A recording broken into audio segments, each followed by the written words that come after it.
آج کی محفل صاف روایتوں کے ساتھ جناب حاجی محمد نعیم صاحب بقائی، حافظ فہیم صاحب بقائی و جملہ اہل خانہ کی جانب سے بسلسلہ دعوت رجب شریف روز صفی شریف منعقد ہے، جس میں آپ اور ہم سب شریک ہیں۔ رب کائنات اپنے حبیب کے صدقے میں آپ کی ہماری سب کی اس حاضری کو اپنی بارگاہ میں قبولیت درجہ عطا فرمائے، اور جن جن لوگوں نے اس کا اہتمام کیا، دعوت میں قدم اس میں حصہ لیا، ان سب کو اس کا بہتر اجر عطا فرمائے۔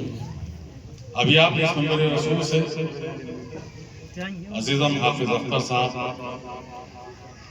اور ہر عزیزم حافظ قاری عارف رحمانی صاحب سے تقریر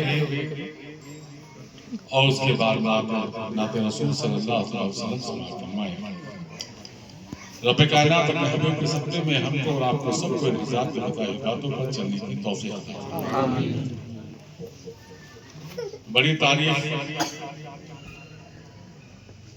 ان لوگوں نے ہماری کی، اس کی وجہ یہ ہے کہ بے پناہ ہم سے محبت کرتے ہیں اور اس محبت کی اپنی مثال پیش کرتے ہیں۔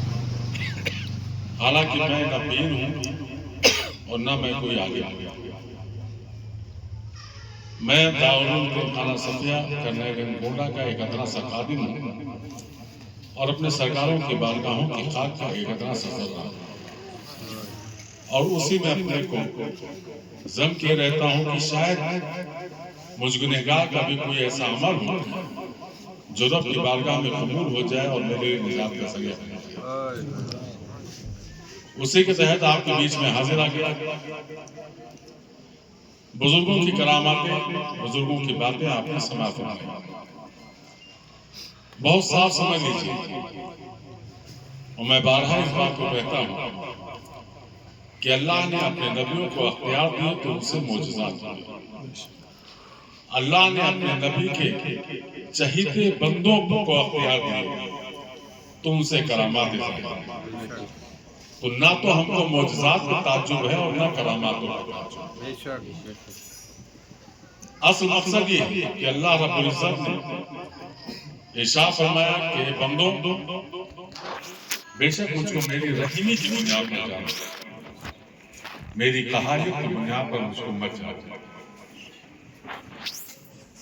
اور اس کی سب سے بڑی رحیمی یہ ہے کہ اس نے اپنے سب سے چہیتے پیغمبر سرکار دو عالم صلی اللہ علیہ وسلم کو امتی بنا کر کے ہم کو کائنات میں بھیجا، اور یہ کہہ کر کے بھیجا کہ وما ارسلناک الا رحمۃ للعالمین، یہ میرے محبوب میں نے تم کو ساری جہان کے لیے رحمت بنا کر بھیجا۔ تو رحمت سے مراد صرف اتنا ہی نہیں ہے کہ وہ رحمت جو ایک مخصوص ہو، جس کی ایک حد مقرر ہو۔ اگر حد مقرر ہو تو کائنات کا ذکر نہ ہوتا، اور کائنات کے ذکر کا مطلب یہ ہے کہ کوئی حد نہیں، اور اسی لیے کہا بھی گیا کہ رحمت بات پر جس سمت کو جیشان گیا، ساتھ میں منشی رحمت کا قدم تھا۔ اب وہ رحمتوں کی نشانیاں کیا ہیں؟ اصل مقصد کیا ہے؟ جس وقت میرے آقا اس کائنات میں تشریف لائے، رحمتیں کہیں نہیں، ہر طرف ایک ظلم اور ذاتیات تھی۔ پوری کائنات ایک ظلم و ستم کی شکار تھی۔ حضرت عیسیٰ علیہ السلام سے لے کر کے میرے آقا سرکار دو عالم صلی اللہ علیہ وسلم کی ذات پاک مختلف روایتوں میں آیا ہے۔ کسی روایت میں ہے کہ 442 سال، کسی روایتوں میں آیا ہے 450 سال۔ غرض کے مختلف روایتوں میں مختلف سال نظر آتے ہیں، لیکن وہ جو بھی سال گزرے، وہ حضرت عیسیٰ علیہ السلام سے لے کر کے اور نبی کریم صلی اللہ علیہ وسلم کے بیچ کے جو سال گزرے، دنیا پہ بہت گراں گزرے، اتنے گراں گزرے کہ لوگ ظلم و ستم کو سہنے کے بھی عادی ہو گئے اور ظلم و ستم کرنے کے بھی عادی ہو گئے۔ بہتوں نے خدا ہونے کا دعویٰ کیا، ہر ایک طرف سے ایک چیخ و پکار اور ایک آہ، جس میں آپ واقعہ بارہا اور سماعت فرماتے ہیں کہ بچیاں زندہ قبروں میں گاڑ دی جاتی ہیں، کوئی کسی کا پرسان حال نہیں ہوتا تھا، غلام خریدے اور بیچے جاتے تھے بازاروں میں، جوان سیانی بچیاں بیچی اور خریدی جاتی تھی، جس کے گھر میں بچیاں پیدا ہو جاتی تھی وہ اپنے آپ کو منحوس سمجھتا تھا۔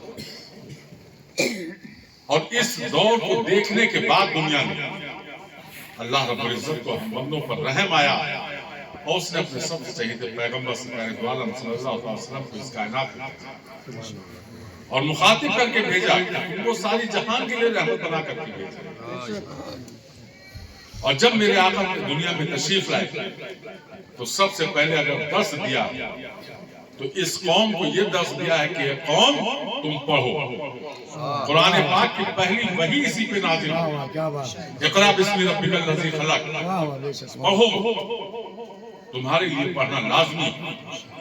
اس سبق کے ساتھ نبی کریم صلی اللہ علیہ وسلم ارشاد فرماتے ہیں کہ اے میری امت، جن کو تم یہ سمجھ رہے ہو کہ یہ ہماری بچیاں منحوس ہیں ہمارے لیے، وہ بچیاں تمہارے لیے منحوس نہیں ہیں بلکہ تمہارے لیے رحمت ہے۔